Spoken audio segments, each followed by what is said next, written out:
Hi, welcome to another video. So today I'm going to sort out my tap.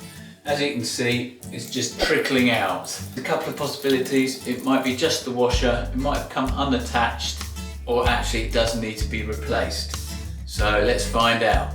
These are the items I'm going to use. I've got some tape, I've got a pair of pliers, I've got a flathead screwdriver, crosshead screwdriver, adjustable spanner wrench with some plastic covers on, and I've got a couple of spanners as well. First of all, turn off the water. This one's got an isolator just there. I'll just turn it off with a flathead screwdriver. And then just check that it's turned off. Okay, that sounds like it's turned off. Okay, it's turned off, no water's coming out. All I'm going to do firstly is just take the cover off. I just need to take it off with a pair of pliers, but I don't want to damage that. All I'm going to do is to wrap a bit of tape around it so it doesn't damage it at all. I'm going to just use a pair of pliers just to take it off. It should just unscrew, and then it'll expose then the screw that's underneath.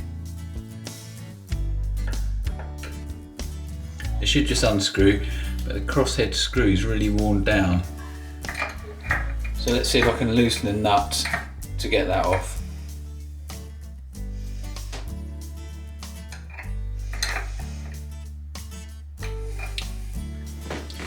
Okay, I've got this spanner just with some plastic protectors. Go over there, just so it's not going to damage the chrome work. The pipe behind there is pinched. Just need to make sure that this section here is straight, and that's at a right angle.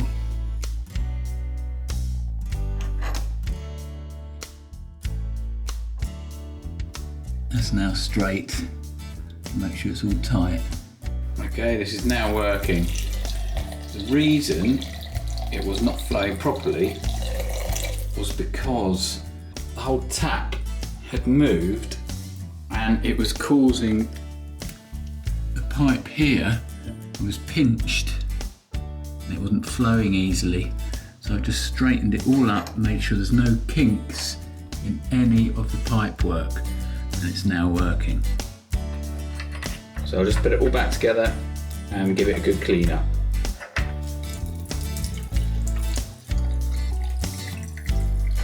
Great, that's working again now. So it just shows all I needed was just a spanner on that large section there, just to straighten up all the pipes that are underneath. Sometimes that happens with DIY. You just need to do a bit of investigating. So thanks for watching, and remember to subscribe for some more DIY videos.